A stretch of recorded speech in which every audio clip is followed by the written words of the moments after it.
नमस्कार दोस्तों, कलाम एकेडमी के यूट्यूब चैनल पे आपका स्वागत है। तो हम लोग आज डिस्कस कर रहे हैं पटवार के जो आपकी टेस्ट सीरीज़ के अंदर जो क्वेश्चंस आए थे उसके सॉल्यूशंस क्या हैं और आपको उनको सोल्व कैसे करना है, उनके आंसर्स क्या हैं। क्लियर, स्टार्ट करते हैं। तो पहला क्वेश्चन आपके साइंस का जो इसमें आया था वो है कि निम्न कथनों पर विचार करें। निम्न कथनों पर विचार करें तथा सत्य कथन, आपको सही कथन कौन सा है वो चेक करना है। तो पहला आपको दे रखा है NaHCO3। NaHCO3 को बोलते हैं सोडियम बाइकार्बोनेट। सोडियम बाइकार्बोनेट, इसी को सोडियम हाइड्रोजन कार्बोनेट भी बोल सकते हो आप। सोडियम हाइड्रोजन कार्बोनेट, और यही होता है आपके खाने का सोडा, जिसको इंग्लिश में आप बेकिंग सोडा कहते हैं।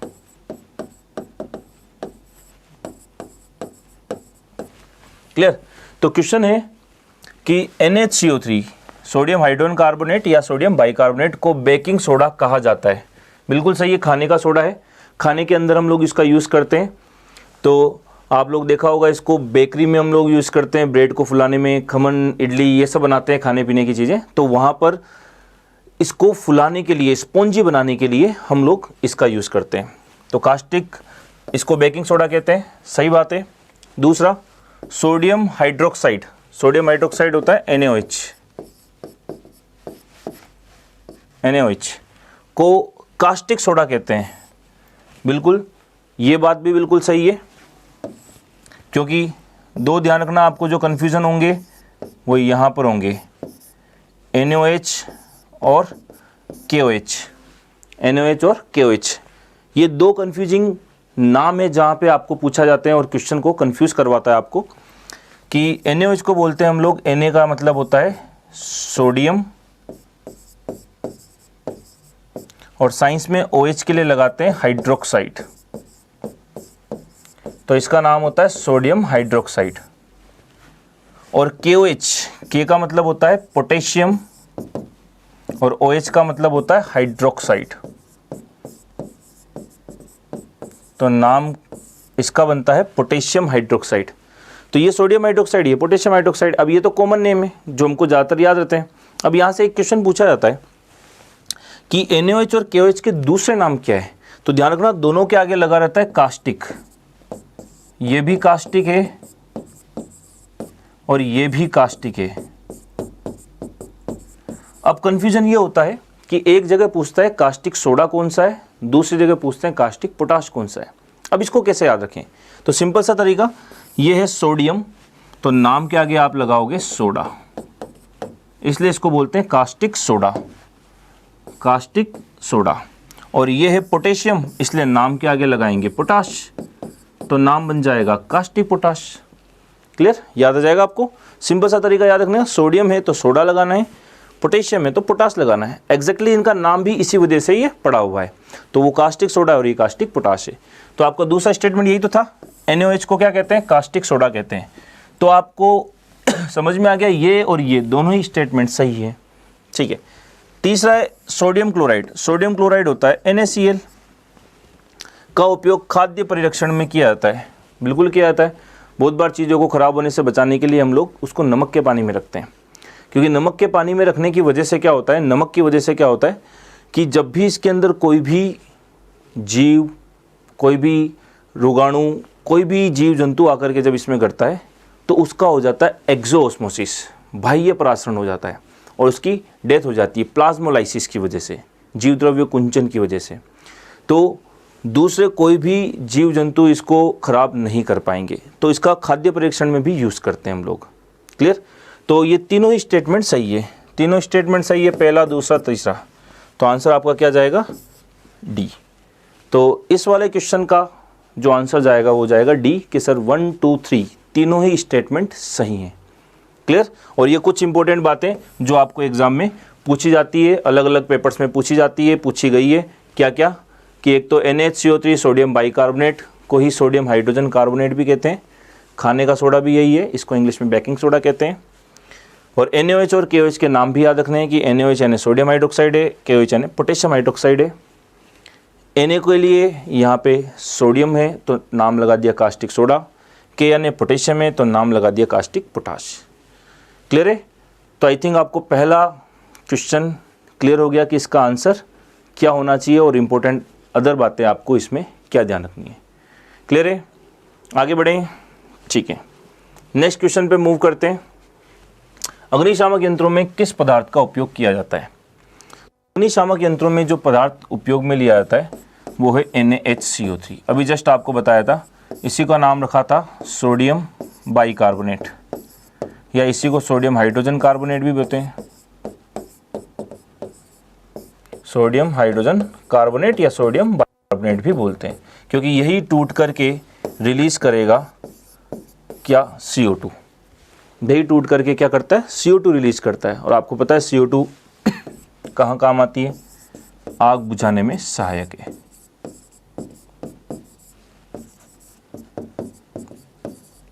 आग बुझाने में सहायक। क्लियर? तभी तो आपको एक और इंपॉर्टेंट क्वेश्चन बताता हूँ। देखा होगा जब भी अग्निशामक यंत्रों को अपन यूज़ करते हैं, अग्निशामक यंत्रों को यूज़ करते हैं तो उससे ये पदार्थ टूट करके कौन सी गैस निकलेगी? CO2 गैस निकलेगी। अब ये CO2 गैस क्या करती है? जब उस आग के ऊपर गिरती है तो ये दिखने में कैसी लगती है? बर्फ़ की जैसी। और वो भी कौन सी बर्फ़? शुष्क बर्फ़। इंग्लिश में कहते हैं क्या? Dry ice. तो यहाँ से क्वेश्चन पूछा जाता है शुष्क बर्फ़ किसे कहते हैं?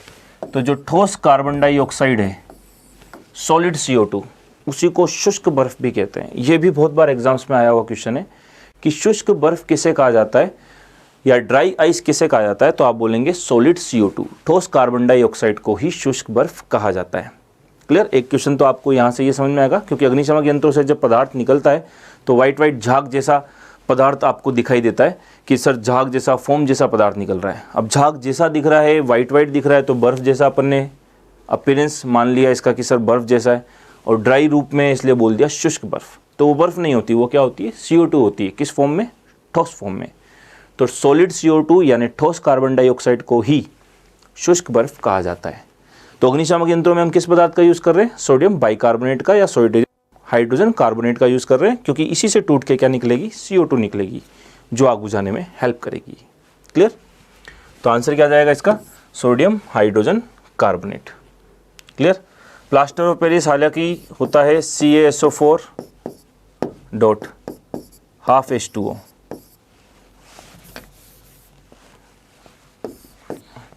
CaSO4 डॉट हाफ H2O, ये होता है प्लास्टर ऑफ पेरिस।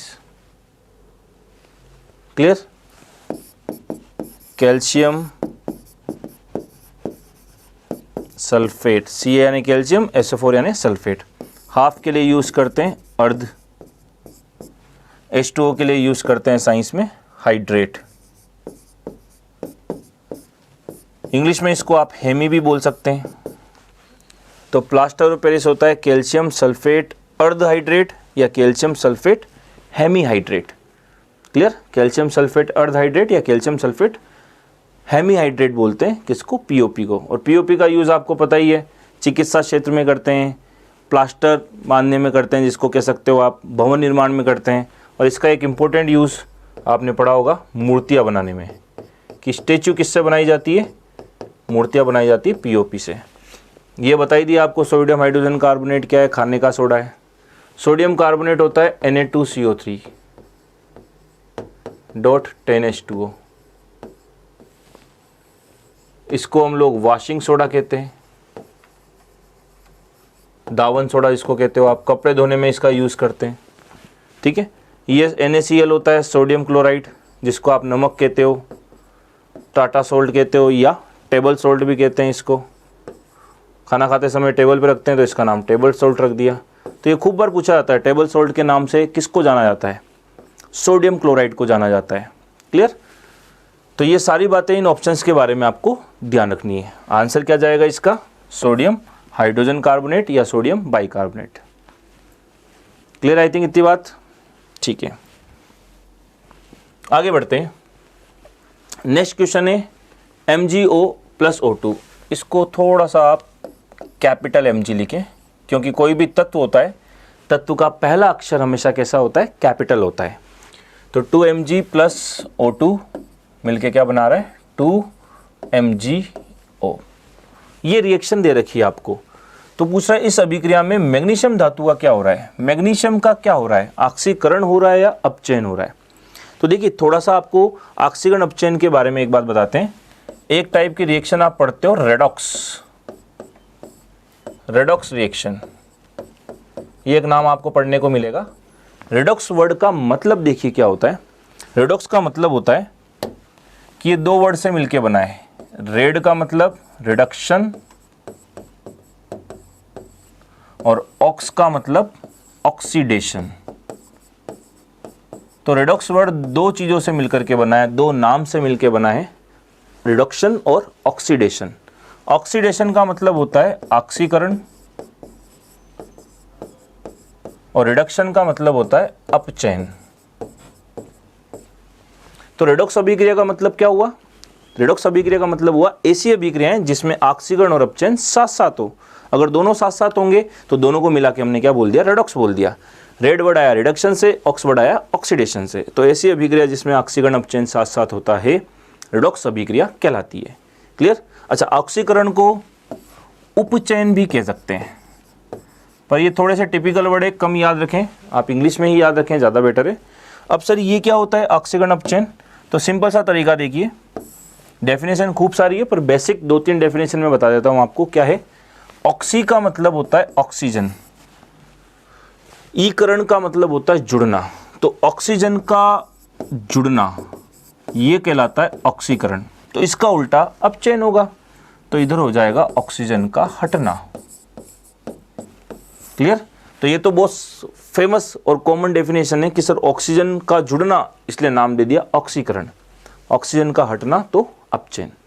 ठीक है, अपचयन और क्या होता है सर, अगर हाइड्रोजन का जुड़ना होगा तो ये अपचयन होगा।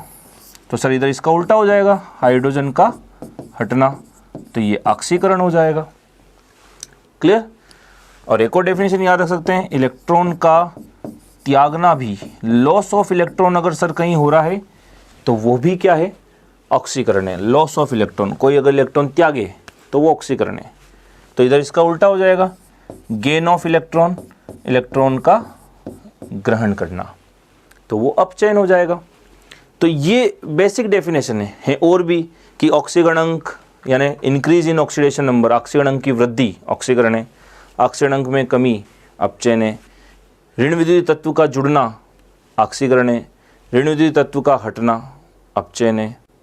ठीक है, धन विद्युत तत्व का जुड़ना अपचयन है, धन विद्युत तत्व का हटना ऑक्सीकरण है। खूब सारी डेफिनेशन हो सकती है, डिटेल में जब पढ़ेंगे तब वहाँ डिस्कस करेंगे, बट फिलहाल आपके जो काम के क्वेश्चन है वो इन जगह से सोल्व हो जाएंगे कि सर ऑक्सीजन जुड़ेगी तो ऑक्सीकरण, हटेगी तो अपचयन, हाइड्रोजन जुड़ेगी तो अपचयन, हाइड्रोजन हटेगी तो ऑक्सीकरण, इलेक्ट्रॉन का लॉस करना, इलेक्ट्रॉन का त्यागना ऑक्सीकरण, इलेक्ट्रॉन का ग्रहण करना अपचयन। क्लियर। तो यहाँ तो सिंपल सी बात हो रही है। देखिए उसने क्या पूछा है कि मैग्नीशियम धातु का क्या हो रहा है, तो आप ये देखिए कि मैग्नीशियम क्या कर रहा है, तो ये मैग्नीशियम अपने साथ किसको जोड़ रहा है, ऑक्सीजन को जोड़ रहा है, तभी तो MgO बनेगा। इधर अकेला Mg था, अब इधर MgO हो गया। तो MgO कब बना होगा, जब ये ऑक्सीजन इसके साथ जुड़ा होगा, मतलब ये ऑक्सीजन जुड़ रहा है किसके अंदर, मैग्नीशियम के अंदर। तो ऑक्सीजन जुड़ा मैग्नीशियम में, तो ऑक्सीजन का जुड़ना क्या था सर, ऑक्सीकरण था। तो मैग्नीशियम का क्या हो रहा है, ऑक्सीकरण हो रहा है। क्लियर।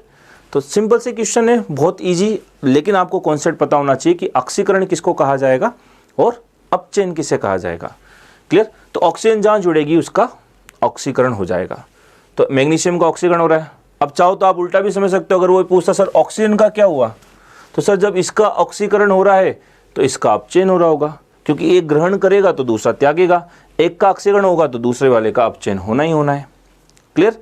तो ये कुछ बेसिक बातें हैं जो आपको ऑक्सीकरण अपचयन के बारे में ध्यान रखना है। क्लियर। तो आई थिंक आपको ये क्लियर हो गया कि इस अभिक्रिया में मैग्नीशियम का क्या हो रहा है, ऑक्सीकरण हो रहा है।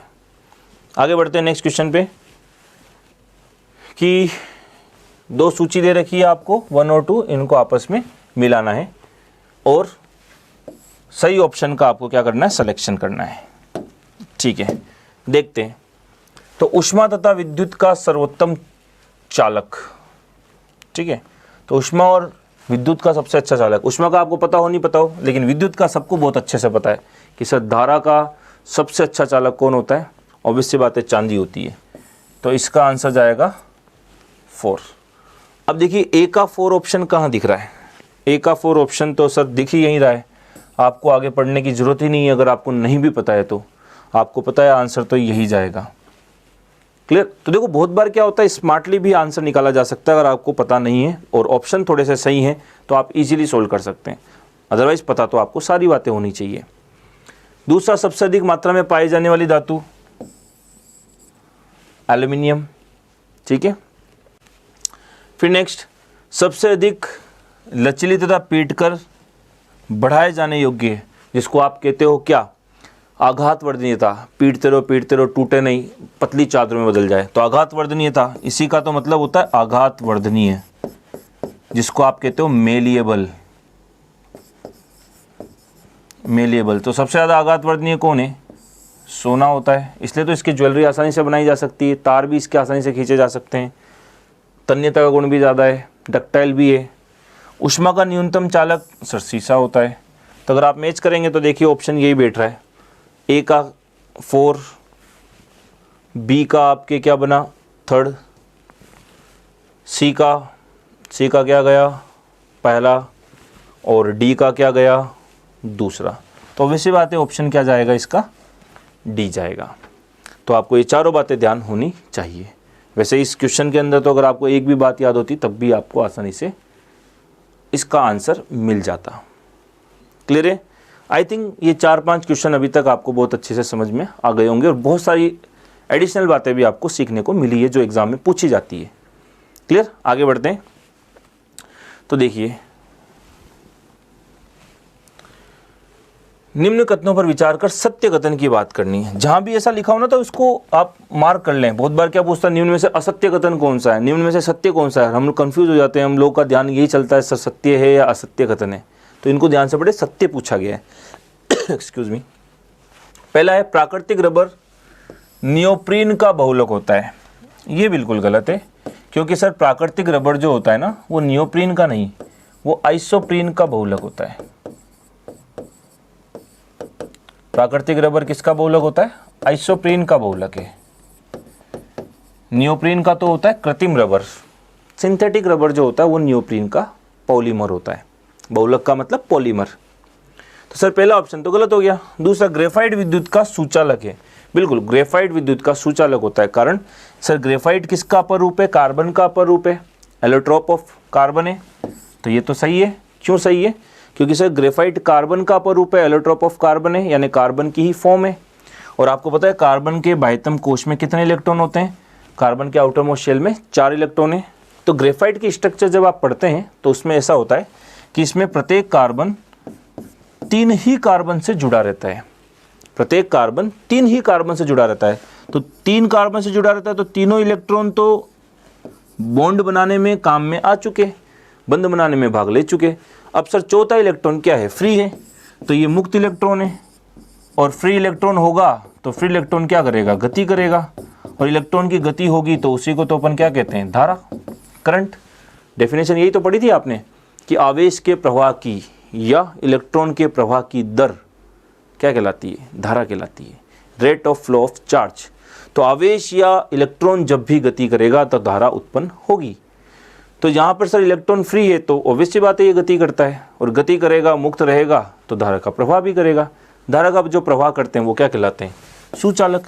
तो सर ग्रेफाइट तो धारा का सुचालक है। लेकिन जो हीरा है, हीरे भी तो कार्बन का अपर रूप है सर, बिल्कुल है। और हीरे में भी क्या है, कार्बन है, क्योंकि हीरा भी कार्बन का अपर रूप है। आप पढ़ोगे आगे जब मैं पढ़ाऊंगा कि कार्बन के अपर रूप हीरा, ग्रेफाइट, फुलरिन आपने पढ़े होंगे एलोट्रोप्स ऑफ कार्बन टॉपिक में।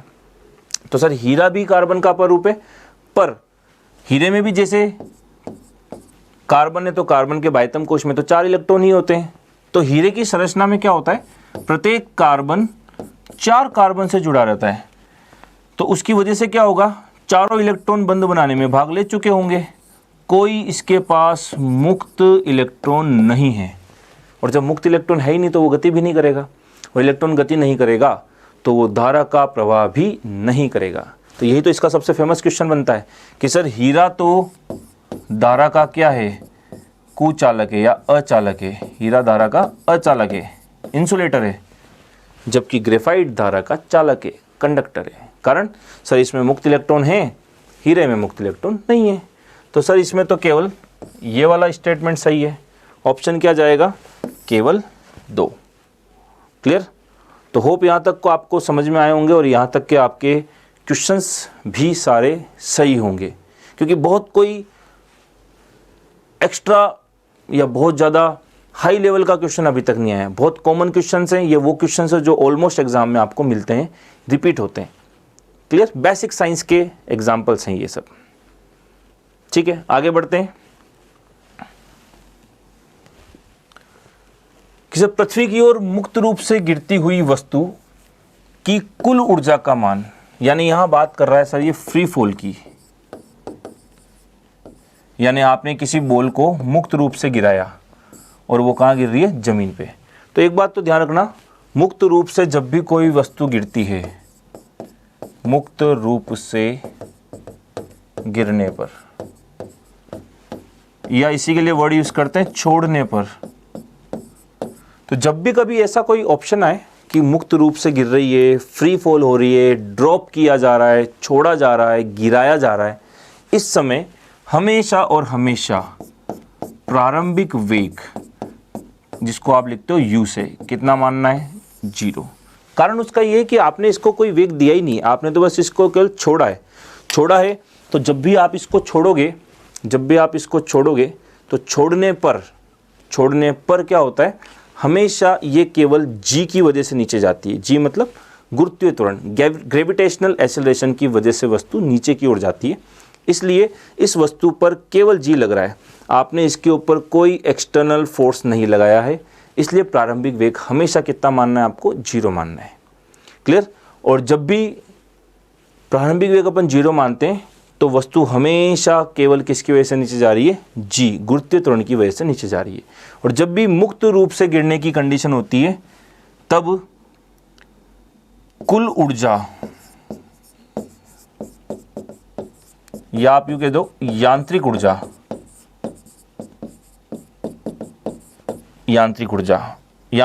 होता है स्थितिज ऊर्जा प्लस गतिज ऊर्जा, स्थितिज ऊर्जा प्लस गतिज ऊर्जा।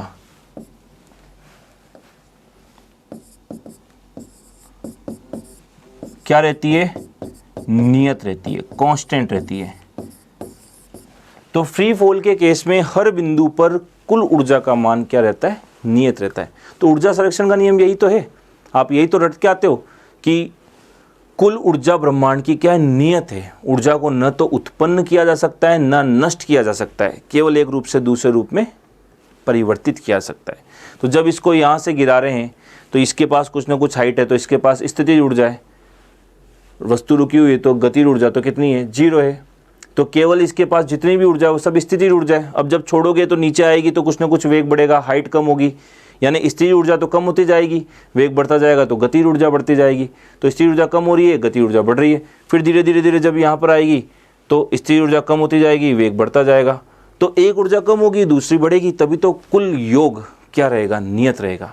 तो ये ऑब्वियस सी बात है, आपने पढ़ा है ऊर्जा संरक्षण का नियम है। ऊर्जा संरक्षण के नियम की वजह से आप लोग एक बात जानते हो कि किसी भी बिंदु पर अगर आप इसकी ऊर्जा नोट करें तो वो नियत ही रहेगी।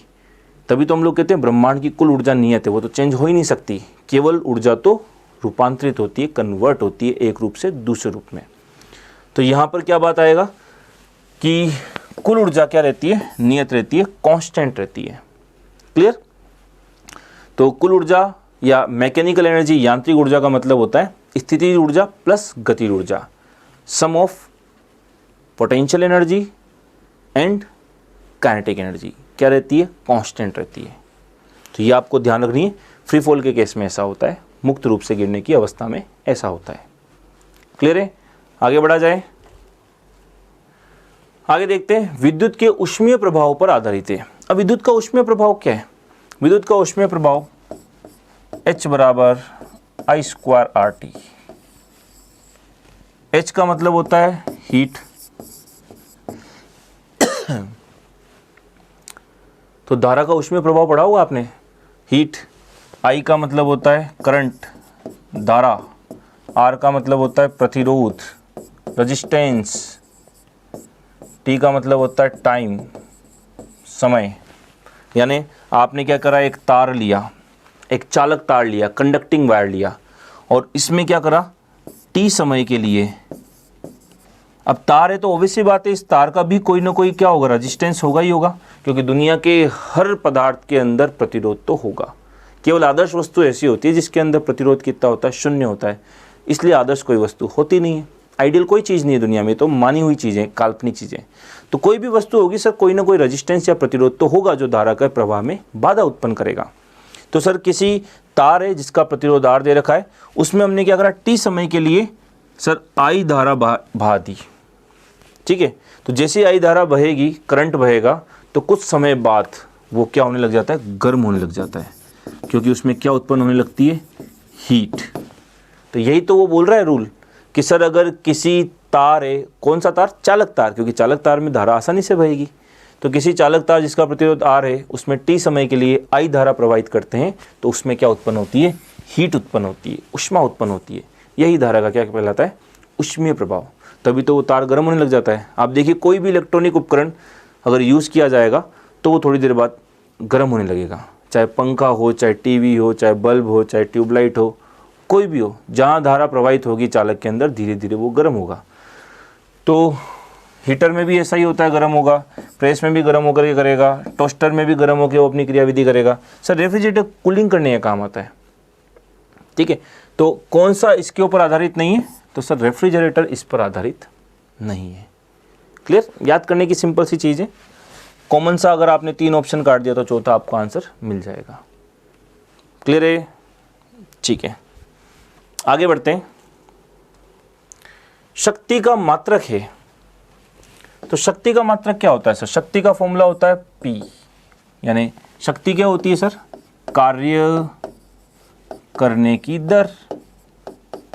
कार्य करने की दर को ही शक्ति कहते हैं कि सर आप कितने कम समय में कितना ज़्यादा कार्य कर रहे हो, इसी को आप शक्ति कहेंगे। तो कार्य करने की दर, कार्य का मतलब W, और दर का मतलब साइंस में जब भी आता है तो आपको क्या करना होता है, डिवाइड बाय टाइम, समय का भाग देना है। तो वर्क अपॉन टाइम, कार्य अपॉन समय को ही आप क्या कहते हैं, शक्ति।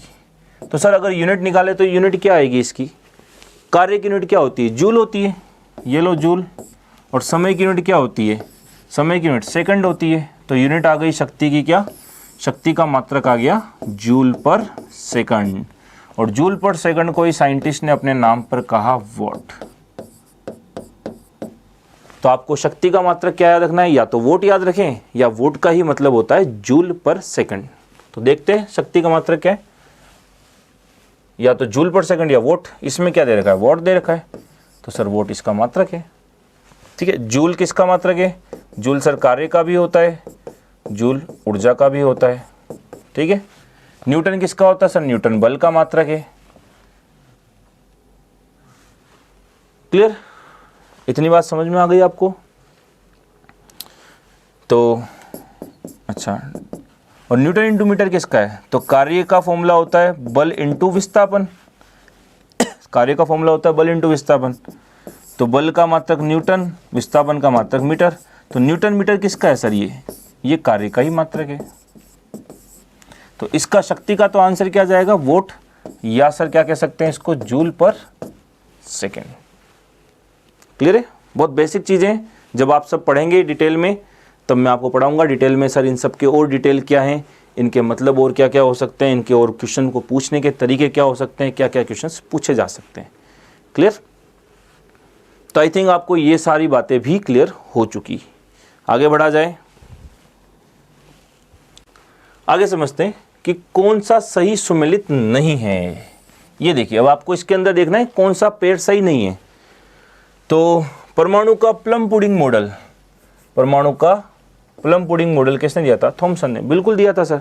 इसी को तो तरबूज मॉडल भी कहते हैं। ठीक है, तो इसने तो बताया था कि सर परमाणु एक धनावेशित गोला है जिसके बीच में क्या होते हैं, इलेक्ट्रॉन धसे रहते हैं, जिस तरह से तरबूज में बीज धसे रहते हैं। तो ये हालांकि गलत मॉडल था, बट आपको ध्यान रखना है कि सर थॉमसन ने ही परमाणु का प्लम पुडिंग मॉडल दिया था। ये तो सर सही है, ठीक है।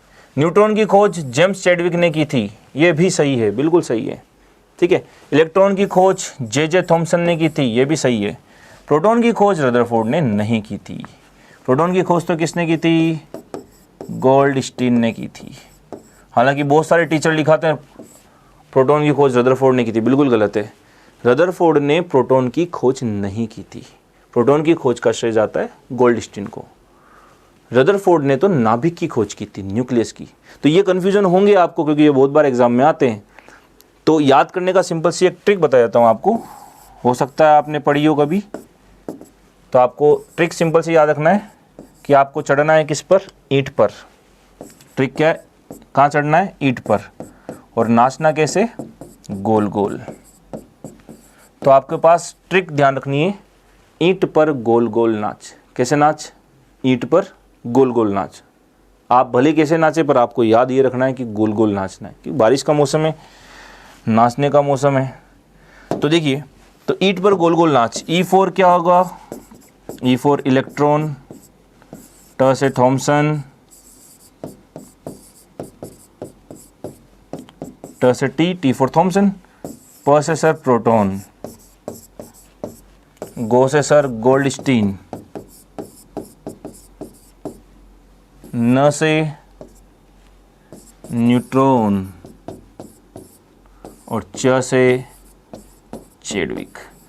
तो आपको याद रहेंगे कैसे? इलेक्ट्रॉन का संबंध ट से, ट फॉर थॉमसन से है, प फॉर प्रोटॉन, प्रोटॉन का संबंध गो से गोल्डस्टीन से है, और न से न्यूट्रॉन, न्यूट्रॉन का संबंध च से चैडविक से है। तो सिंपल सी ट्रिक याद रखनी है, कहाँ पे? ईंट पर। कैसे नाच? गोल गोल नाच, ठीक है। तो आई थिंक आपको ये बात समझ में आ गई होगी। आंसर क्या जाएगा इसका कि सर ये सही मैच नहीं है, बाकी 3 मैच सही है। क्लियर है? ठीक है। नेक्स्ट क्वेश्चन, निम्न कथनों पर विचार करें। कर लिया सर। और आपको क्या बताना है? सत्य कूट कौन सा है, सही बात कौन सी है जो इसमें से दे रखी है, ठीक है।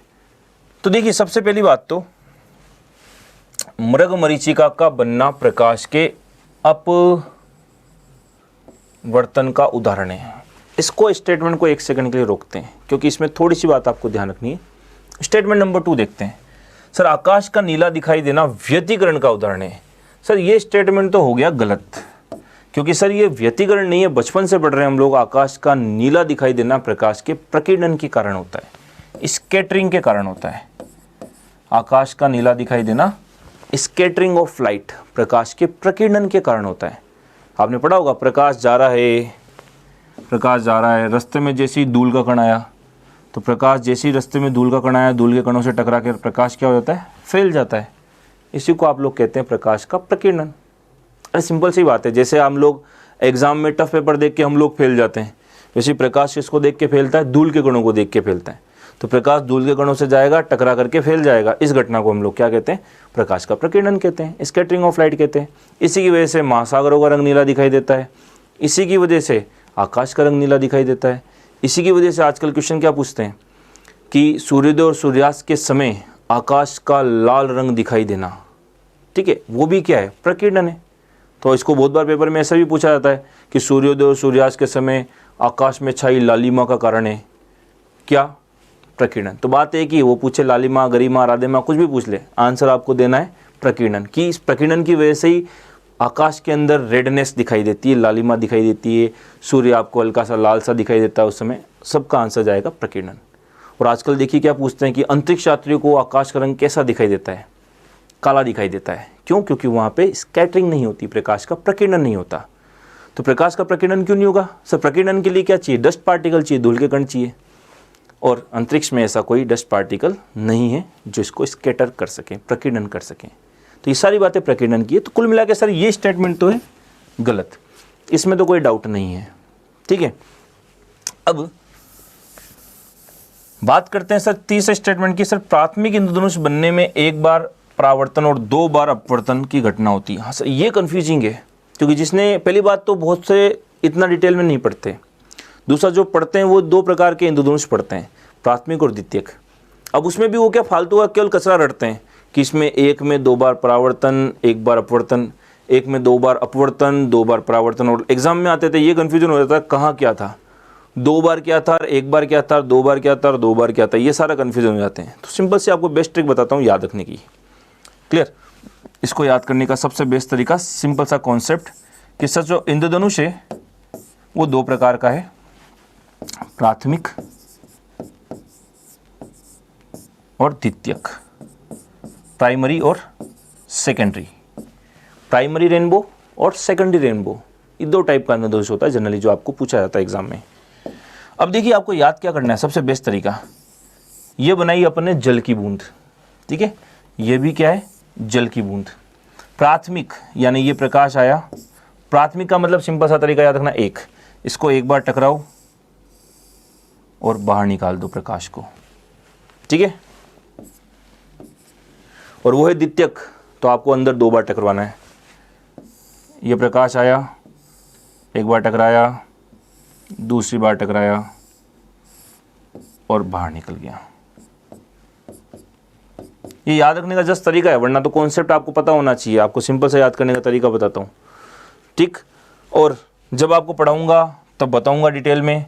और आपको वैसे पता है कि सर जब मीडियम बदलता है, जब माध्यम परावर्तन में तो सर माध्यम नहीं बदलता, ठीक है। पहली बात तो ये ध्यान रखनी है, रिफ्लेक्शन जब होता है तो माध्यम नहीं बदलता। लाइट आती है, टकरा करके वापस उसी माध्यम में लौट जाती है जिस माध्यम से वो आई थी। यही घटना क्या कहलाती है, परावर्तन। जो जनरली अपन मिरर में देखते हैं, कांच में देखते हैं कि कांच में से प्रकाश आ रहा है, टकरा के वापस उसी माध्यम में लौट जाता है जिधर से वो आया था। इसलिए कांच को आप कांच ना बोल करके ये बोले दर्पण, मिरर ज़्यादा बेटर वर्ड है। क्योंकि सर कांच तो क्या हो सकता है, ट्रांसपेरेंट होता है, तो वो तो कुछ लाइट को ट्रांसमिट भी कर देगा, पर जो मिरर होगा वो ज़्यादातर सारी लाइट को क्या करेगा, रिफ्लेक्ट करेगा, क्योंकि पीछे की तरफ उसके क्या पॉलिश है। तो जो मिरर होता है वो लाइट को जिस माध्यम से आती है टकरा के वापस उसी माध्यम में भेज देता है। इस घटना को क्या कहते हैं, परावर्तन, रिफ्लेक्शन। मतलब परावर्तन की घटना में माध्यम में चेंज नहीं होता है। और अगर माध्यम में चेंज हो जाए तो वो घटना क्या कहलाती है, अपवर्तन, रिफ्रैक्शन कहलाती है। इसमें माध्यम बदलता है, माध्यम बदलता है, ठीक है। डिटेल सब आप जब चैप्टर पढ़ेंगे तब आपको वहाँ पढ़ाया जाएगा। अभी आपको कॉन्सेप्ट ध्यान के रखना है। सर माध्यम नहीं बदल रहा तो वो परावर्तन है, माध्यम बदल रहा है तो वो अपवर्तन है, रिफ्रैक्शन है, ठीक है। तभी तो आप एक बात पढ़ते थे कि सर ये पानी है, ये अभिलंब है, ये प्रकाश की किरण आई, तो जब ये अंदर आएगी तो अपने मूल दिशा से क्या हो जाएगी, विचलित हो जाएगी, ठीक है। इसका जो मूल पथ है उससे विचलित हो जाती है। ये घटना क्या कहलाती है, अपवर्तन कहलाती है। तो अपवर्तन में मीडियम चेंज होता है। यहाँ ऊपर वायु है और यहाँ नीचे क्या है, जल, तो वायु से जल में जा रही है, मीडियम बदल रहा है। तो अपवर्तन में माध्यम बदलता है, परावर्तन में माध्यम नहीं बदलता। अब आपको देखना याद कैसे रखना है कि सर ये तो बाहर वायु है ना, ये तो वायु है और ये जल की बूंद है, तो वायु से जल के अंदर एंटर कर रही है, मीडियम बदल रहा है, बिल्कुल। तो क्या अपवर्तन होगा या परावर्तन? आप कहेंगे सर अपवर्तन होगा। तो सर एक बार अपवर्तन हो गया, ठीक है। अब ये टकरा के वापस यहाँ आई, तो ये तो जल के अंदर ही है, तो यहाँ से टकरा के जब यहाँ गई तो जल के अंदर ही, माध्यम थोड़ी बदला, तो ये कौन सी घटना हुई, परावर्तन हुई। तो सर क्या यहाँ परावर्तन हुआ? सर एक बार परावर्तन भी हो गया। ये लो सर एक बार परावर्तन हो गया। अब यहाँ अंदर से ये कहाँ जा रही है, बाहर, अंदर जल है बाहर वायु है, माध्यम चेंज करके जाएगी, तो ये घटना कौन सी, अपवर्तन है। तो ये लो सर एक और अपवर्तन हो गया। तो कितने अपवर्तन हुए सर? 2 अपवर्तन हुए और 1 परावर्तन हुआ, ठीक है। इसमें देखते हैं सर प्रकाश की किरण बाहर से कहाँ आई, पानी की बूंद के अंदर आ रही है, जल की बूंद है, तो सर बाहर से जल की बूंद के अंदर आई, यहाँ से अंदर, तो मीडियम बदला ना सर, मीडियम बदला तो क्या हुआ, ये अपवर्तन। कितनी बार हो गया सर? 1 बार हो चुका, ठीक है। अब यहाँ से टकरा के यहाँ आई, तो ये तो अभी अंदर ही है, माध्यम वही है, जल के अंदर ही है, यानी परावर्तन ही हुआ, ये तो ये परावर्तन हुआ, तो 1 बार परावर्तन हो चुका। यहाँ से टकरा के सर यहाँ आ रही है, तब भी अंदर ही है, तब भी 1 बार और क्या हो रहा है, परावर्तन ही हो रहा है। और अंदर से अब ये कहाँ जा रही है, बाहर वायु में जा रही है, तो ये मीडियम चेंज करके जाएगी, तो वो क्या होगा, अपवर्तन होगा। यानी कितने अपवर्तन? 2 और 2 क्या, परावर्तन। तो यही आपको ध्यान रखना है जो आप बच्चे रटते हैं कि सर प्राथमिक इंद्रधनुष में 2 अपवर्तन 1 परावर्तन होता है। जितने के इंद्रधनुष में 2 अपवर्तन और 2 परावर्तन होते हैं। क्लियर, बहुत इंपॉर्टेंट कॉन्सेप्ट है, अच्छे पेपर्स के अंदर बहुत बार यहाँ से क्वेश्चन पूछा जाता है। क्लियर, तो अपना स्टेटमेंट क्या था सर, प्राथमिक इंद्रधनुष में 1 बार परावर्तन और 2 बार अपवर्तन। प्राथमिक में 1 बार परावर्तन 2 अपवर्तन, बिल्कुल सही है सर, ये भी सही है और ये भी सही है, 2 तो सही है। क्लियर, 2 नहीं सॉरी, ये तो गलत है ना, ये गलत था और ये सही है। तो अभी तक हमको ये पता है सर तीसरा सही है और तीसरा सही है, तो मतलब ये गलत हो गया, तीसरा सही है, तीसरा सही है, तीसरा सही है। अब सर केवल तीसरा तो सही कहीं भी नहीं है, मतलब कोई एक और स्टेटमेंट होना चाहिए जो सही होना चाहिए। तो अब देखिए अपन इस पे आते हैं। एक्चुअली होता ये है कि मृगमरीचिका बनना ये होता है पूर्ण आंतरिक परावर्तन का उदाहरण, पूर्ण आंतरिक परावर्तन का उदाहरण है। टोटल इंटरनल रिफ्लेक्शन का उदाहरण है पूर्ण आंतरिक परावर्तन। अब पूर्ण आंतरिक परावर्तन का मानोगे आप लोग तो फिर सर केवल तीसरा आंसर जानना चाहिए, केवल तीसरा तो ऑप्शन नहीं है, मतलब आपको इसको कहीं ना कहीं कंसिडर वो करवा रहा है। तो वो क्यों करवा रहा है कि सर मृगमरीचिका है पूर्ण आंतरिक परावर्तन का उदाहरण, और पूर्ण आंतरिक परावर्तन जो घटना होती है टोटल इंटरनल रिफ्लेक्शन, ये घटना आधारित होती है अपवर्तन पर आधारित होती है। किस पर आधारित होती है? अपवर्तन पर आधारित होती है। तो मृगमरीचिका इनडायरेक्टली किस पर आधारित हुई? अपवर्तन पे। तो उस सेंस में ये स्टेटमेंट सही जाएगा कि मृगमरीचिका का बनना प्रकाश के अपवर्तन का उदाहरण है। तो इस केस में ये जा सकता है आंसर, क्योंकि अब आपके पास और कोई ऑप्शन नहीं है। अदरवाइज सही आंसर तो बिल्कुल क्या जाएगा? पूर्ण आंतरिक परावर्तन, टोटल इंटरनल रिफ्लेक्शन पर आधारित है। इसी की वजह से हीरा चमकता है, मिराज इफेक्ट, इसी को बोलते हैं मिराज प्रभाव। आपने देखा होगा बहुत बार सड़कों पर अपन जाते हैं तो आपको गर्मी वाले दिनों में सड़क पर पानी का आभास होता है, मिराज इफेक्ट है। ठीक है, पानी में डूबी हुई टेस्ट ट्यूब, कांच की परख नली ज़्यादा तेज चमकती हुई दिखाई देती है, इसी का उदाहरण है। ऑप्टिकल फाइबर, प्रकाशी तंतु, ये सब पूर्ण आंतरिक परावर्तन के उदाहरण हैं। लेकिन पूर्ण आंतरिक परावर्तन अपवर्तन पर आधारित होता है, इसलिए आप उस समय ये आंसर भी दे सकते हैं। तो इस तरह से आपका फिर पहला भी सही हो जाएगा और तीसरा भी सही हो जाएगा। और पहला और तीसरा किस में जाएगा? इसमें, क्योंकि सर दूसरा तो सही है ही नहीं, दूसरा तो सही है ही नहीं, दूसरा भी सही नहीं है, ये भी गलत, दूसरा भी सही नहीं है, ये भी गलत। तो अपने आप आपको 1 और 3 देना ही पड़ेगा अकॉर्डिंग टू दिस ऑप्शन।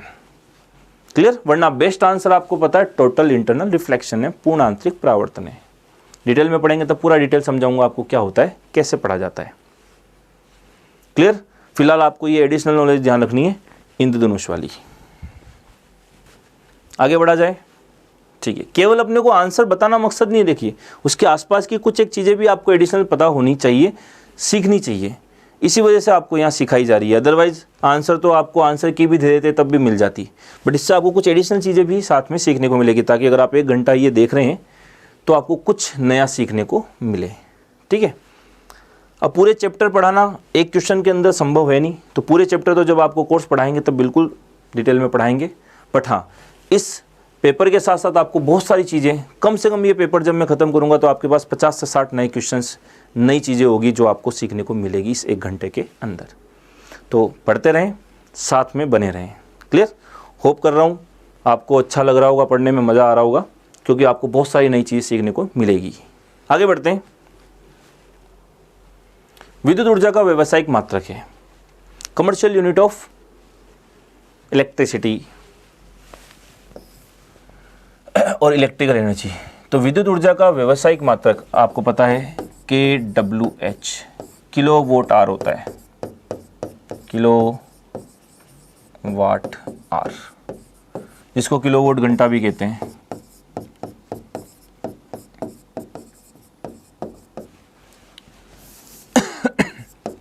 इसी को यूनिट भी कहा जाता है। तो आपने देखा होगा हमारे घर में जो बिजली आती है तो उसका जो बिल आता है तो देखा होगा वो यूनिट में ही आता है, लिखा आता है इतने यूनिट का कंजप्शन किया आपने। तो इसी बेस पर वो नापी जाती है। तभी तो घर वाले अपन कहते हैं, बहुत बार हल्ला मचाते हैं यार बहुत देर से ऐसी चल रहा है, कितनी यूनिट कंज्यूम कर चुका होगा, कितना बिल आएगा। तो जितनी ज़्यादा एनर्जी कंज्यूम करेगा उतनी ज़्यादा यूनिट आएगी। तो 1 kWh बराबर होता है 1 यूनिट। तो किलोवोट आवर, किलोवोट घंटा, ये विद्युत ऊर्जा का व्यावसायिक मात्रक है। क्लियर है? ठीक है, आगे बढ़ते हैं नेक्स्ट क्वेश्चन पे। एक विद्युत बल्ब में टंगस्टन तार के साथ साथ आर्गन गैस क्यों प्रयुक्त की जाती है? तो आर्गन आपको पता है अक्रिय गैस है, अक्रिय गैस जो क्रिया नहीं करती, अक्रिय गैस इनर्ट गैस है, इसी को नोबल गैस भी कहते हैं, नोबल गैस, उत्कृष्ट गैस।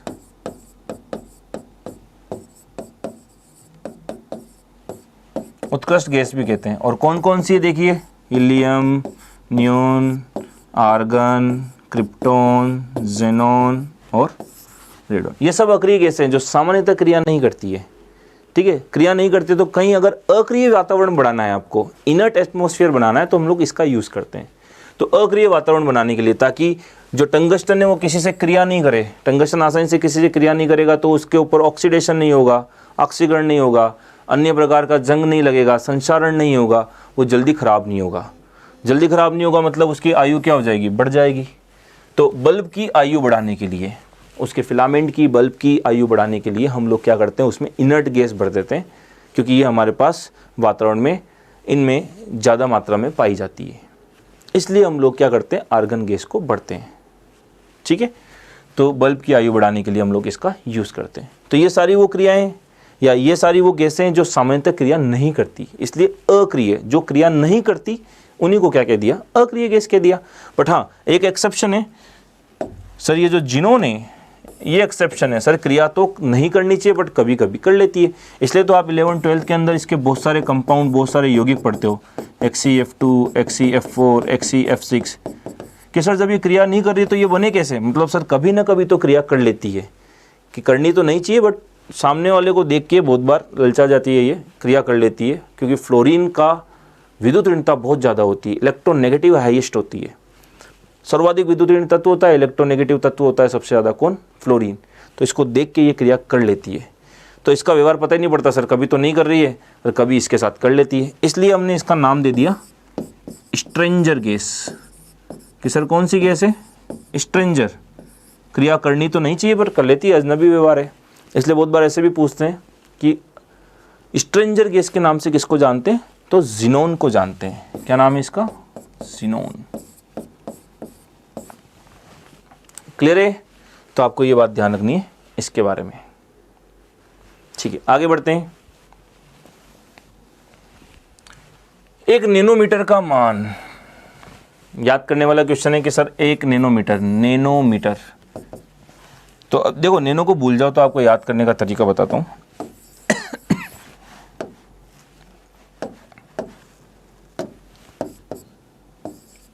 नैनोमीटर, तो ऐसे याद रखना, एक नैनोमीटर में कितने मीटर, तो 9, तो 10 की पावर कितना हो गया, 9 से 9 लिख दिया, और ने से आपको याद रखना है नेगेटिव। तो एक नैनोमीटर में कितने मीटर होते हैं, 10 की पावर -9 मीटर होते हैं। याद आ जाएगा, बहुत सिंपल है याद रखने का तरीका।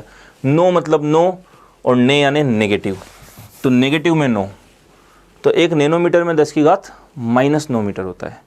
ठीक है, बहुत बार पूछा जाता है, आरएस में भी पूछा गया था नैनोमीटर के ऊपर क्वेश्चन, बहुत बार जनरली एग्जाम में भी पूछा गया है कि एक नैनोमीटर में कितने मीटर, 10 की पावर -9 मीटर। अब देखिए सर यहाँ तो सेंटीमीटर में है सारे ऑप्शन, कोई बात नहीं, अब आपको मीटर को सेंटीमीटर में बदलना आता है। ठीक है, तो सर मीटर को सेंटीमीटर में कैसे बदलेंगे, तो ये 10 की पावर -9 मीटर, और एक मीटर को सेंटीमीटर में बदलने के लिए 100 से मल्टीप्लाई करते हैं, तो इंटू 100 कर दो आप सर इसको। 100 का मतलब 10 की पावर कितनी हो गई, +2 हो गई। और इसको आपको बहुत अच्छे से सोल्व करना आता है। आप पटवारी का एग्जाम दे रहे हैं तो ऑब्वियस सी बात है, इतनी सी मैथ अपने को आती है कि सर जब आधार समान हो तो मल्टीप्लाई करते समय इनकी पावर या घात क्या होती है, जुड़ जाती है। -9 और +2 -7। तो कोई बहुत सबसे इजी क्वेश्चन अब तक का जो आपने डिस्कस किया है कि सर एक नैनोमीटर में मीटर तो 10 की घात -9 मीटर है, जबकि सेंटीमीटर 10 की पावर -7 सेंटीमीटर है। क्लियर है, बहुत ईजी है। तो नैनो का मतलब -9 होता है, पिकोमीटर का मतलब 10 की पावर माइनस 12 मीटर होता है। क्लियर। एक एंगस्ट्रॉम का मतलब 10 की पावर माइनस 10 मीटर होता है। माइक्रोमीटर का मतलब 10 की पावर माइनस 6 मीटर होता है। ठीक है। मिलीमीटर, मिली का मतलब 10 की पावर माइनस 3 होता है।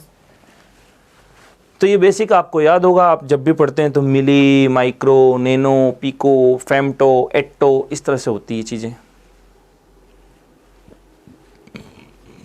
क्लियर है। तो ये आपको और एडिशनल चीज़ें और याद रखनी है। इनको मीटर में लिख दिया मैंने, सेंटीमीटर में आप कन्वर्ट करके लिख सकते हैं। 2 कम करके -10 हो गया, या -8 हो गया, या -4 हो गया, या -1 हो गया। बेसिक चीज़ें, सिंपल बेसिक मैथमेटिक्स। आगे बढ़ा जाए।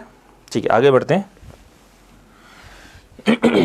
केल्विन टेम्परेचर और सेल्सियस के बीच सही संबंध बहुत बार पढ़ा है आपने, बहुत बार पढ़ा है अभी ये कि डिग्री सेंटीग्रेड अपॉन 100 बराबर K माइनस 273 अपॉन 100। ये सर इन दोनों के बीच का संबंध होता है। तो सर 100 से 100 कट गया, तो डिग्री सेंटीग्रेड बराबर बना K माइनस 273 और पूरा वैल्यू देखें तो 273.15। आप तो 273 भी याद रख लें तो भी बहुत है।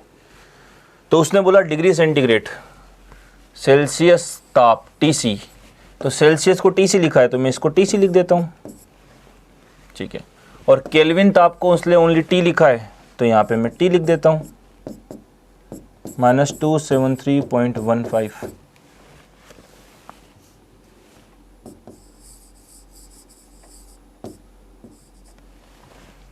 तो TC की फॉर्म में तो दे नहीं रखा उसने, T की फॉर्म में दे रखा है।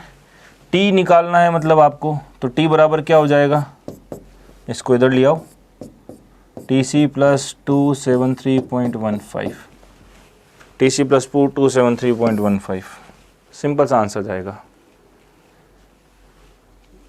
क्लियर है। तो ये बेसिक मैथमेटिक्स है ये भी। और इतनी रामायण आपसे याद नहीं रहे तो सिंपल से एक बात जानना कि सर डिग्री सेंटीग्रेड को अगर आपको केल्विन में बदलना है तो प्लस 273.15, यानी सिंपल सी बात 273 को जोड़ दो। अगर आपको डिग्री सेंटीग्रेड को किस में बदलना है, केल्विन में बदलना है। ठीक है। और उल्टा करना है, केल्विन को डिग्री सेंटीग्रेड में बदलना है, केल्विन को डिग्री सेंटीग्रेड में बदलना है तो उल्टा कर लो, यानी -273.15 कर लो। जैसे सिंपल सा एग्जांपल, 100 डिग्री सेंटीग्रेड को बदलना है आपको, 100 डिग्री सेंटीग्रेड को बदलना है केल्विन में, तो डिग्री सेंटीग्रेड को केल्विन में बदलने के लिए प्लस 273 कर दो, यानी 273.15। बात एक ही है। तो ये कितना हो जाएगा, 373.15 केल्विन। तो 100 डिग्री सेंटीग्रेड किसके बराबर आता है, 373.15 केल्विन के बराबर आता है। बेसिक मैथमेटिक्स है, आपको तो बस ये लॉजिक ध्यान रखना है। लॉजिक भी क्या है, ये रिलेशन है एक कि डिग्री सेंटीग्रेड और केल्विन के बीच का संबंध ये होता है। और ताप की SI इकाई भी ध्यान रखना, ताप की SI इकाई, SI यूनिट कौन होती है, केल्विन होती है। ठीक है। SI unit of temperature is kelvin. तो ये रिलेशन आपको ध्यान रखना है। ठीक है। पूरा रिलेशन और देखें आप चाहें तो C/100 equal to F minus 32/180 is equal to R/80 equal to K minus 273/100। ये होता है 0.15 और लगा दो चाहो तो इसको। ये सारी यूनिट्स के बीच का संबंध है। इसका मतलब डिग्री सेंटीग्रेड है, ये फ़ारेनहाइट है, ये रूमर है और ये केल्विन है। ये सभी के बीच का संबंध है। अगर आपको कन्वर्ट करना नहीं आता हो तो आप इस फॉर्मूले में रख करके कन्वर्ट करना सीख सकते हैं। बेसिक्स है, मैथमेटिक्स है। क्लियर। तो इसका आंसर आपको समझ में आ गया। नेक्स्ट क्वेश्चन पे मूव करते हैं कि सर प्राकृतिक रबर की गुणवत्ता और तनन सामर्थ्य बढ़ाने के लिए इसे सल्फर के साथ गर्म करते हैं, ये प्रक्रिया क्या कहलाती है। तो ये याद करने का नाम का क्वेश्चन है। किसको कहते हैं, वल्कनीकरण। वल्कनीकरण होता है कि जो प्राकृतिक रबर होता है ना, उसको मजबूती देने के लिए, प्राकृतिक रबर इसको मजबूती देने के लिए, यानी इसका तनन सामर्थ्य बढ़ाने के लिए, गुणवत्ता बढ़ाने के लिए इसकी अभिक्रिया कराते हैं सल्फर से। सल्फर को हिंदी में कहते हैं गंधक।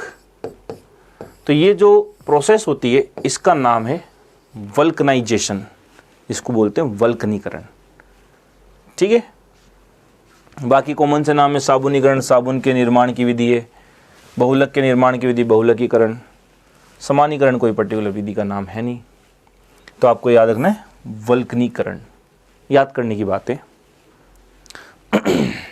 आगे बढ़ा जाए, पदार्थ का सबसे छोटा कण है, ये भी सिंपल सा क्वेश्चन है कि सर पदार्थ का सबसे छोटा कण क्या होता है? परमाणु होता है, क्योंकि परमाणु में आगे चल के क्या बनाते हैं? अणु बनाते हैं, तो अणु हो नहीं सकता, ठीक है, तत्व होगा नहीं, यौगिक तो सर बहुत सारे परमाणुओं से मिलकर बनता है, तो परमाणु ही होता है किसी भी पदार्थ का सबसे छोटा कण। तो ये इसको क्या कहते हैं? एटम। ये तो सबसे इजी क्वेश्चन है, आप लोग बचपन से पढ़ रहे हैं, सही होगा आपका आई थिंक। आगे नेक्स्ट क्वेश्चन, सुरक्षा फ्यूज की कार्यप्रणाली निम्न में से किस पर निर्भर करती है? तो जो हम लोग फ्यूज बनाते हैं इसकी वर्किंग किस पर डिपेंड करती है? तो देखिए, मैंने आपको बताया था कि ये जो फ्यूज होता है, सबसे पहली बात, फ्यूज करता क्या है, काम क्या है इसका? तो फ्यूज का काम होता है, घरों में अगर हाई वोल्टेज की करंट आ जाए तो उसको परिपथ में बहने से रोकना। क्योंकि देखिए सिंपल सा, जैसे ही आपका घर है, घर में देखा होगा मीटर लगा रहता है और मीटर के ऊपर एक फ्यूज़ होता है, तो बाहर से पोल से इलेक्ट्रिसिटी सबसे पहले आपके मीटर में तो आती है, मीटर से निकल करके आपके घर में सारे उपकरणों में जाती है। अब आपको पता है हमारे घर में तो अलग अलग वोल्टेज के उपकरण हैं, कहीं टीवी लगा हुआ है, कहीं बल्ब लगा हुआ है, कहीं एसी लगा हुआ है, कहीं फ्रिज लगा हुआ है, तो आपको पता है सब अलग अलग वोल्टेज के, किसी को कम वोल्टेज चाहिए, किसी को ज़्यादा वोल्टेज चाहिए। अब घर में जनरली तो आती है 220 वोल्ट, लेकिन घर में ज़्यादा आ गई, अचानक हाई वोल्ट की करंट आ गई, उच्च विभव की करंट आ गई। अभी हाई वोल्टेज की करंट अगर इस मीटर से निकल के आगे चली गई तो आगे तो सर कम वोल्टेज के भी तो इंस्ट्रूमेंट है, तो वो तो ज़्यादा वोल्टेज सहन नहीं कर पाएंगे, फ्यूज़ हो जाएंगे, तो हमारा तो नुकसान हो जाएगा। तो हम क्या चाहते हैं, ऐसा हो क्या? नहीं, हम चाहते हैं ऐसा ना हो, ये करंट आगे जाए नहीं हाई वोल्टेज की, वो यहीं रुक जाए। और यहाँ उसको रोकेगा कौन? तो यहाँ उसको रोकने का काम करता है फ्यूज़। ठीक है, तो ये तो बेसिक सबको पता है सर, फ्यूज़ क्या होता है? जैसे हाई वोल्टेज की करंट आती है, ये फ्यूज़ क्या हो जाता है? मेल्ट हो जाता है। क्या हो जाएगा? ये मेल्ट। और फ्यूज़ अगर मेल्ट हो गया, पिघल गया, तो सर्किट टूट जाएगा, ब्रेक हो जाएगा, इसको कहते हैं शॉर्ट होना, तो शॉर्ट सर्किट कहते हैं इसको। तो सर्किट जैसे ही टूटा, आगे धारा जाना बंद हो जाएगी, तो आपके सारे इंस्ट्रूमेंट क्या हो जाएंगे? बच जाएंगे, खराब होने से बच जाएंगे। तो हम यही तो चाह रहे थे सर कि आगे हाई वोल्टेज की करंट ना जाए, वो यहीं रुक जाए। यहाँ फ्यूज खराब होगा तो फ्यूज तो हम वापस लगा लेंगे, बहुत सस्ता सा आता है। तो फ्यूज का काम यही है कि ये क्या हो जाता है? मेल्ट हो जाता है, मेल्ट हो जाता है। और मेल्ट हो जाता है तो मेल्ट हो जा करके आगे सर्किट में धारा जाने को रोक देता है। ठीक है, मेल्ट होकर के सर्किट को तोड़ देता है, परिपथ को क्या कर देता है? भंग कर देता है, ब्रेक कर देता है, तोड़ देता है। क्योंकि आपको पता है धारा को बहने के लिए क्या चाहिए? क्लोज सर्किट चाहिए, बंद परिपथ चाहिए। सर्किट पूरा कंप्लीट होगा तो ही धारा बहेगी। ये तो टूट गया सर्किट, क्या हो गया? ओपन हो गया। सर्किट ओपन हो जाएगा तो धारा बहना बंद हो जाएगी। तो ये सर क्या हो रहा है? मेल्ट हो रहा है। तो हम लोग क्या चाहते हैं सर, ये जल्दी मेल्ट हो या बाद में मेल्ट हो, लेट मेल्ट हो? तो ऑब्वियस सी बात है सर, ये मेल्ट क्या हो? जल्दी हो। क्योंकि जल्दी मेल्ट होगा तो जैसे ही तुरंत हाई वोल्टेज की करंट आएगी, तुरंत मेल्ट हो जाएगा, धारा जाना बंद हो जाएगी। अब मालूम पड़ा हाई वोल्टेज की धारा आ गई, ये सोचे नहीं है मैं तो आज छुट्टी है, आज तो मैं संडे, आज तो मैं मेल्ट नहीं हूँ, कल होऊंगा, कल परसों 2 दिन बाद मेल्ट हो रहा है, मतलब कि आगे तो सारा काम खराब हो गया। तो हम क्या चाहते हैं? ये जल्दी मेल्ट हो, तुरंत क्या हो जाए? पिघल जाए। और तुरंत पिघल जाए, मेल्ट जल्दी होगा, तभी तो इसका कहते हैं मेल्टिंग पॉइंट क्या होता है? कम, गलनांक कम होता है। तो ये बहुत बार क्वेश्चन पूछा जाता है कि फ्यूज तार का गलनांक, मेल्टिंग पॉइंट क्या होना चाहिए? न्यूनतम होना चाहिए। तो फ्यूज तार का मेल्टिंग पॉइंट बहुत कम होना चाहिए, ताकि जैसे ही हाई वोल्टेज करंट आए तुरंत मेल्ट हो जाए। तो सर इसका मेल्टिंग पॉइंट कम होना चाहिए। ये तो वो बात है जो हर जने को पता है, रटी हुई है कि सर फ्यूज तार का गलनांक कम होना चाहिए ताकि वो जल्दी पिघल जाए। ठीक है, अब मुद्दा ये है कि सर इस फ्यूज को बताया किसने कि हाई वोल्टेज करंट आ रही है और मुझे पिघलना है? ये कौन बताता है इसको? तो ये बताता है जो भी आपको थोड़ी देर पहले मैंने समझाया था, धारा का ऊष्मीय प्रभाव, H = I² RT। क्लियर, कि सर जितनी ज़्यादा धारा आएगी, जितनी ज़्यादा आई ज़्यादा होगी, सर आई के समानुपाती है क्या, एच आई स्क्वायर के समानुपाती है। जितनी धारा उत्पन्न होगी, जितनी ज़्यादा धारा बहेगी, उतनी जल्दी हीट उत्पन्न होगी। हीट उत्पन्न होगी तो वो क्या होगा, फ्यूज पिघल जाएगा। तो ये कॉन्सेप्ट बताता है फ्यूज को क्या करना, पिघलना। इसलिए फ्यूज वायर क्या होता है, पिघल जाता है। तो धारा का परिणाम बिल्कुल सर, धारा बताएगी, धारा की वजह से जल्दी पिघलेगा, सही है। धारा का ऊष्मीय प्रभाव, सर ये ज़्यादा होगी तो हीट भी ज़्यादा होगी, इसकी वजह से पिघलेगा, ये भी सही है। धारा का रासायनिक प्रभाव से कोई मतलब नहीं है, चुंबकीय प्रभाव से कोई मतलब नहीं है। तो ये किन किन बातों पे निर्भर करता है, इन दो बातों पे निर्भर करता है, क्योंकि रिलेशन वो है H बराबर I स्क्वायर RT। बात समझ में आ रही है? तो ये बहुत इंपॉर्टेंट कॉन्सेप्ट है। तो आंसर क्या जाएगा, तीसरा और चौथा। तीसरा चौथा का है ऑप्शन नंबर सी के अंदर। तो ये चीज़ें होती है जो फ्यूज को पिघलाती है। तो ये आपको कुछ नया सीखने को मिला, क्योंकि इतनी बातें आपको किताब में क्लियरली नहीं लिखी हुई है। तो अच्छे से सुनते रहें, समझते रहें, आपको बहुत मज़ा आएगा। सेशन बहुत अच्छा होने वाला है हमारा। तो पढ़ते रहें और आपको बहुत सारी चीज़ें सीखने को मिलती रहेगी। बस थोड़ा सा पेशेंस रखें और एक चीज़ को सुने। क्लियर आई थिंक इतनी बात? ठीक है, आगे बढ़ते हैं हम लोग। साबुन क्या कार्य करता है? साबुन क्या कार्य करता है? नहीं, साबुन क्या कार्य करता नहीं, साबुन तो क्या करता है, वॉशिंग का काम करवाता है एक तरह से। साबुन कार्य करता है, मतलब वो पूछना किस चाह रहा है कि किस प्रकार के जल में साबुन कार्य कर रहा है। ठीक है, तो ये मृदु जल, कठोर जल, कठोर मृदु जल, इनमें से कोई नहीं। तो साबुन हमेशा कार्य करते हैं केवल सॉफ्ट वाटर में, सॉफ्ट वाटर में, मृदु जल में कार्य करते हैं। कठोर जल के अंदर क्या करते हैं, ये अविलेयशील लवण बना लेते हैं, इनसॉल्युबल सॉल्ट बना लेते हैं पानी के साथ। तो इस वजह से कठोर जल के अंदर साबुन यूज में नहीं आते। कठोर जल क्या होते हैं, जिसमें कैल्शियम और मैग्नीशियम की लवणों की अशुद्धि पाई जाती है। अभी मैं पढ़ाऊंगा आपको, नेक्स्ट क्वेश्चन आएगा उसमें समझाऊंगा कि जल की कठोरता क्या होती है। तो साबुन जो होते हैं वो केवल मृदु जल, सॉफ्ट वाटर में काम आते हैं। कठोर जल में साबुन झाग नहीं देता, क्योंकि कैल्शियम और मैग्नीशियम आयनों की अशुद्धि उसमें होती है, उनके सॉल्ट होते हैं। इस वजह से कठोर जल में साबुन झाग नहीं देते। तो कठोर जल में सर भी कहाँ क्या यूज़ करेंगे, तभी तो हमको डिटर्जेंट का यूज़ करना पड़ता है, अपमार्जक का यूज़ करना पड़ता है। ठीक है, और अपमार्जक क्या होते हैं, अपमार्जक होते हैं सोपलेस सोप, अपमार्जक जिसको डिटर्जेंट कहते हो, इन्हीं को अपन कहते हैं सोपलेस सोप। सोपलेस मतलब सोप तो नहीं है, पर इनका कार्य कैसा है सर, सोप के जैसा है। तो अपमार्जक होते हैं सोपलेस सोप, और इनका यूज़ हम सर सॉफ्ट और हार्ड दोनों वाटर में कर सकते हैं, कठोर जल और मृदु जल दोनों में कर सकते हैं। इसलिए तो हम लोग कहते हैं सर कपड़े धोने के लिए, वॉशिंग के लिए अपमार्जक को ज़्यादा बेस्ट माना जाता है। तभी तो आप टीवी में ऐड देखते हो, वॉशिंग पाउडर निरमा, दूध सी सफ़ेदी। ठीक है, तो हम लोग क्या करते हैं, डिटर्जेंट का यूज़ करना पसंद करते हैं कपड़े धोने में, क्योंकि वो सर सॉफ्ट वाटर आए चाहे हार्ड वाटर आए, दोनों में पर्टिकुलर काम करेंगे। ठीक है, जबकि साबुन से सर हम लोग केवल सॉफ्ट वाटर में यूज़ कर सकते हैं, हार्ड वाटर में साबुन झाग नहीं देगा। तो इंपॉर्टेंट बात ध्यान रखनी है। नेक्स्ट क्वेश्चन के अंदर मैं आपको समझाऊंगा कि हार्ड वाटर और सॉफ्ट वाटर क्या है। क्लियर? अभी फिलहाल आप इतना ध्यान रखें। तो इतनी बात क्लियर है। नेक्स्ट क्वेश्चन पे मूव करते हैं कि सर निम्न में से किस पदार्थ के कारण जल में अस्थायी कठोरता होती है। तो अब यहाँ बात करेंगे हम सर ये हार्डनेस क्या है, कठोरता क्या है।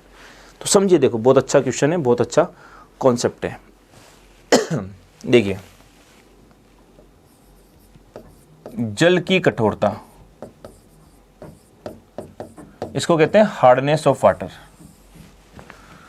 तो जल की कठोरता, हार्डनेस ऑफ वाटर, जल की कठोरता मतलब कठोर जल क्या होता है। तो कठोरता का मतलब होता है झाग नहीं देना। कठोर जल क्या होता है सर, ऐसा जल जिसमें साबुन झाग ना दे। ठीक है, तो जिसमें झाग नहीं मिलेंगे आपको, वो कठोर जल है। अभी कठोरता किसकी वजह से होती है, तो कठोरता दो वजह से, कैल्शियम और मैग्नीशियम आयन के कारण। ये इसका सबसे इंपॉर्टेंट, सबसे बेहतरीन क्वेश्चन है कि सर जल की कठोरता किन के कारण होती है। जल की कठोरता होती कैल्शियम और मैग्नीशियम आयन के कारण। Very very very important. ठीक है, अभी जल की कठोरता दो प्रकार की हो गई। कौन सी कठोरता, एक तो अस्थायी कठोरता टेम्परेरी, और दूसरी स्थायी कठोरता परमानेंट हार्डनेस। तो सर ये अस्थायी कठोरता और स्थायी कठोरता क्या है? तो अस्थायी कठोरता तो होती है बाइकार्बोनेट के कारण, बाइकार्बोनेट के कारण, बाइकार्बोनेट होते हैं HCO3 माइनस के कारण, ठीक है। और ये स्थायी कठोरता होती है CNS के कारण, ऐसे याद रखना, CNS के कारण। C का मतलब क्या? क्लोराइड, N का मतलब नाइट्रेट, और S का मतलब सल्फेट के कारण।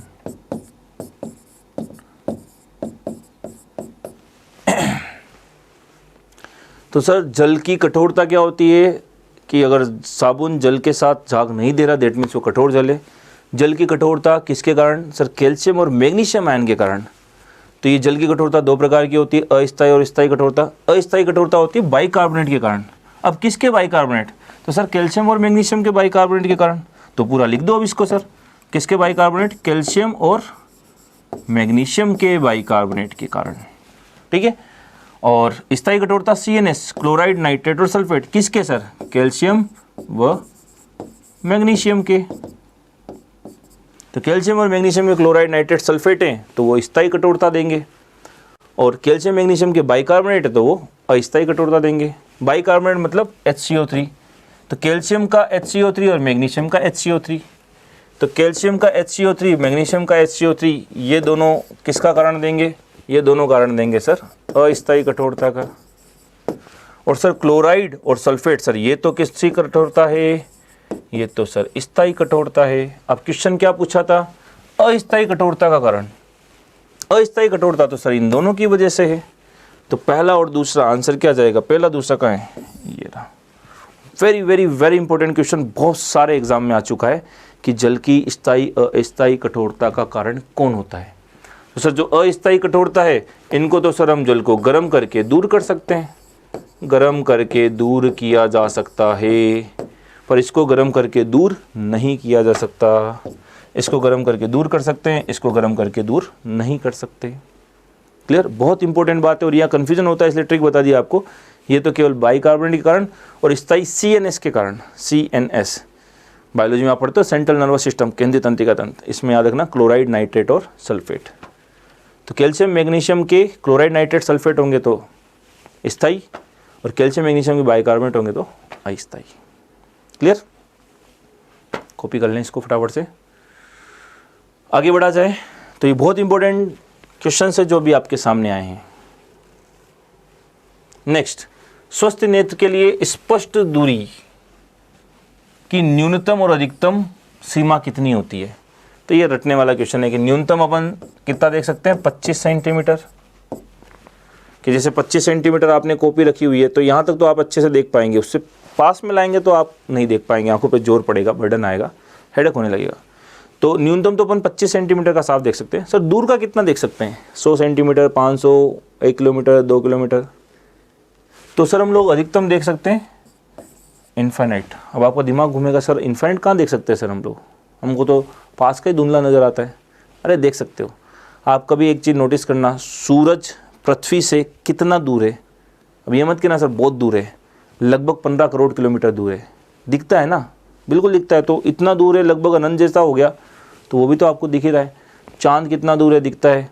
तारे कितने दूर है? दिखते हैं। दिखते हैं ना, यहाँ से दिखते हैं, बिल्कुल दिखते हैं आपको कि सर हमको तो चांद तारे तो एग्जाम में दिख जाते हैं, पेपर टफ आता है तो वो बात अलग है। तो कुल मिला के आप अधिकतम दूरी जो देख सकते हो अनंत तक देख सकते हो। तो ये रटने वाला क्वेश्चन एक तरह से कि 25 सेंटीमीटर और अनंत, इनफाइनाइट दूरी हम लोग देख सकते हैं। ठीक है, आगे बढ़ते। तेज धावकों की मांसपेशियों में किसके संचयन से ऐंठन आती है? ये बायोलॉजी का बहुत अच्छा क्वेश्चन है कि जब भी अपन लगातार वर्क करते हैं तो बहुत बार क्या होता है, एनएरोबिक रेस्पिरेशन, अवायवीय श्वसन की वजह से लैक्टिक एसिड का निर्माण होता है। और ये लैक्टिक अम्ल क्या करता है? पेशीय थकान का कारण है। पेशीय थकान का कारण है। तो ये याद करने का क्वेश्चन है कि मसल फटीग, हमारी पेशियों में थकान किसकी वजह से होती है? तो पेशियों में थकान होती है किसकी वजह से? लैक्टिक अम्ल के कारण। ठीक है, तो आंसर जाएगा लैक्टिक एसिड। हृदय पेशियों में, हार्ट मसल्स में कभी लैक्टिक एसिड नहीं बनता, इसलिए वो कभी थकती भी नहीं है। क्लियर? नेक्स्ट आगे बढ़ते हैं। निम्न में से कौन सा ग्रीन हाउस गैस वायुमंडल में सर्वाधिक सांद्रता में? तो ग्रीन हाउस गैस जो सबसे ज़्यादा है वो कौन सी है?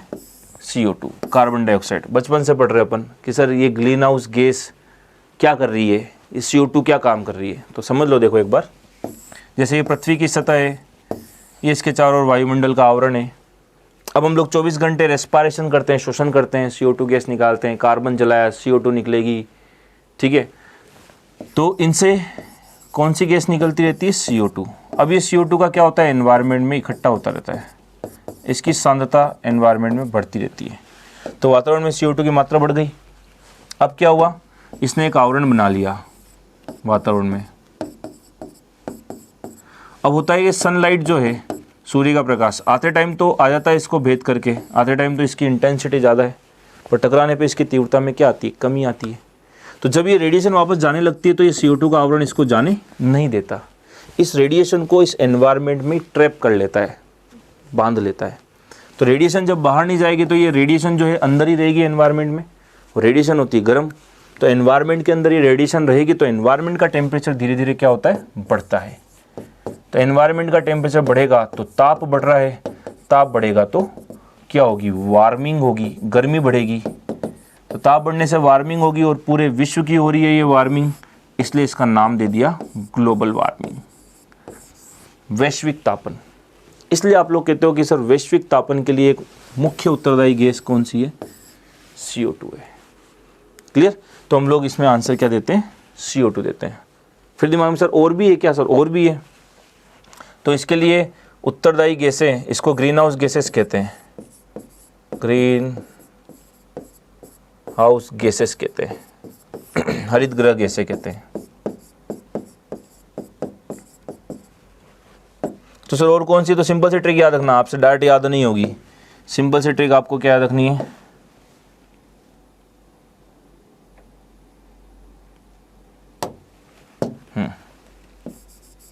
ट्रिक याद रखनी है, मीना। कौन सी मीना? ओ मीना क्या लगाती है? काजल लगाती है। जिंदगी में कभी नहीं भूलोगे कि ग्लोबल वार्मिंग कौन कौन सी गैसें कर रही है, ग्रीन हाउस गैसें कौन कौन सी। सिंपल सी ट्रिक याद रखनी, ओ मीना। कौन सी मीना? ओ मीना। अब मीना तो याद रहेगी आपको, बिल्कुल याद रहेगी। तो मीना को नहीं भूलना है, आपके इक्वेशन सोल्व करा के जाएगी। तो ओ का मतलब क्या हो गया? ओजोन। सर ओजोन भी तो होती है, बिल्कुल होती है। मी से होती है सर मीथेन, जिसको CH4 कहते हो। ना से होता है सर नाइट्रोजन के ऑक्साइड्स, नाइट्रोजन के ऑक्साइड। ठीक है। का से carbon dioxide, carbon dioxide. सर का से क्लोरोफ्लोरोकार्बन भी तो है, तो क्लोरोफ्लोरोकार्बन। और सर जल से याद रखना जल वाष्प। तो ये सब क्या है? ग्रीन हाउस गैसेज हैं जो ग्लोबल वार्मिंग करवाती है। ट्रिक क्या है? ओ मीना काजल लगाती है। ओ से ओजोन, मी से मीथेन, ना से नाइट्रोजन की ऑक्साइड, N2O जिसमें मेन होता है, लिखना चाहे तो लिख सकते हैं N2O, nitrous oxide, laughing gas जिसको कहते हो। का से कार्बन डाइऑक्साइड और क्लोरोफ्लोरोकार्बन, जिसको क्लोरोफ्लोरोकार्बन को आप क्या कहते हो? CFC कहते हो। और जल से जल वाष्प। तो आपको याद रहेगा, और इसका आंसर क्या जाएगा? Carbon dioxide. ठीक है, क्लियर? ये बातें आपको ध्यान रखनी इसमें। नेक्स्ट देखते हैं हम लोग, ध्वनि तरंग निर्वात में संचरण नहीं करती। स्टेटमेंट दे रखें कि सर ध्वनि तरंग निर्वात में संचरण नहीं करती। सही है सर, बिल्कुल, कि क्योंकि ध्वनि को चलने के लिए क्या चाहिए? माध्यम चाहिए। ठीक है, तो ध्वनि तरंग निर्वात में यानी वैक्यूम में नहीं चलती। सही है। ध्वनि तरंग अनुदैर्ध्य होती है, अनुदैर्ध्य मतलब लॉन्गिट्यूडनल होती है, और संचरण के लिए माध्यम की आवश्यकता होती है। ये भी बिल्कुल सही है।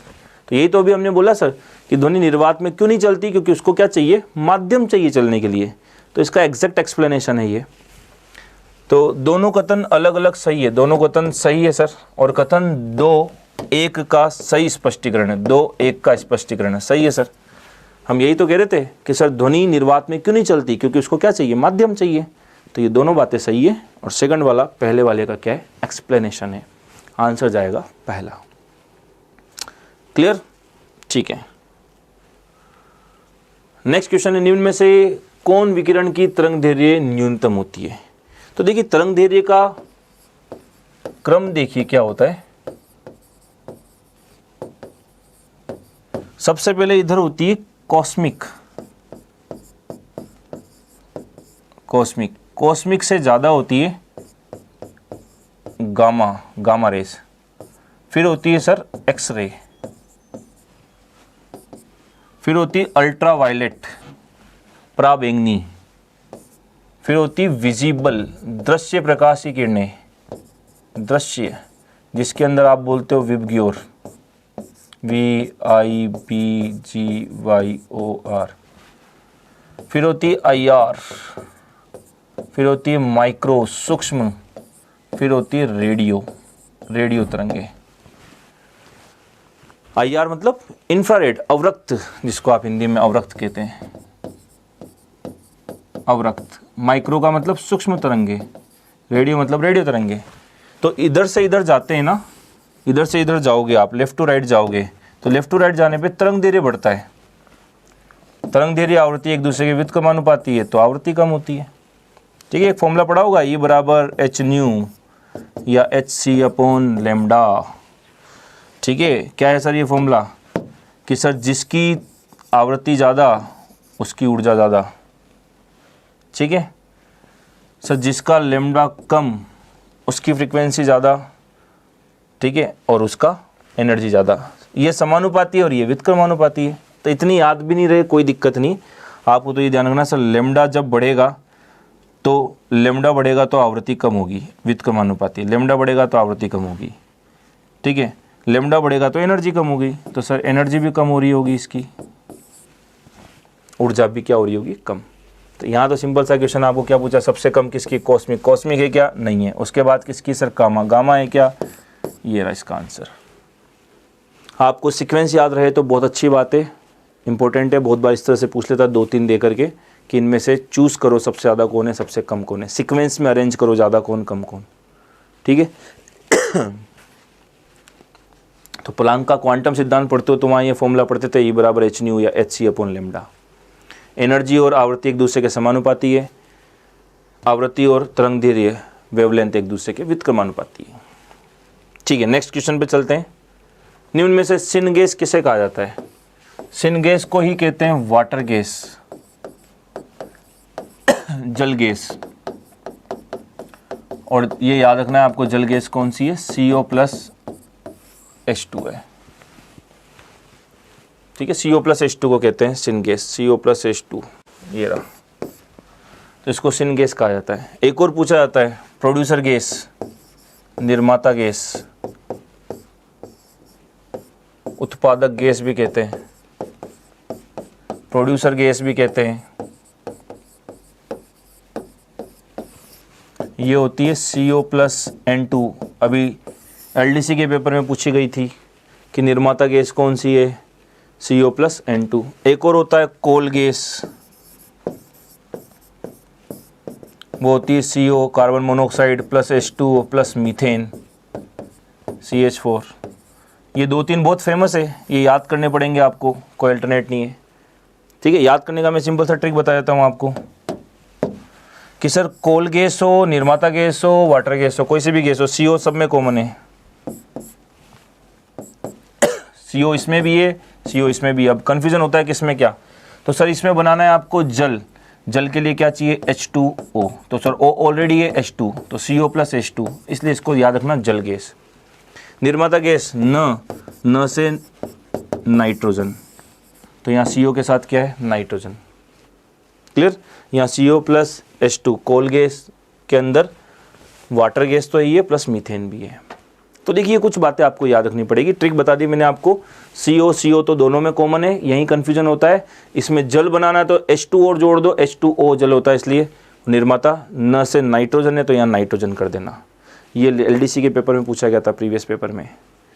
ठीक है, तो ये सारी बातें थी। ये बहुत सारे अच्छे क्वेश्चंस थे जो आपको सोल्व करने थे, याद रखने थे, समझने थे।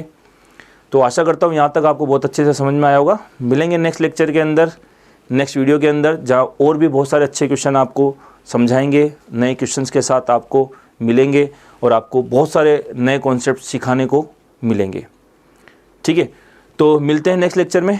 तब तक के लिए थैंक यू वेरी मच।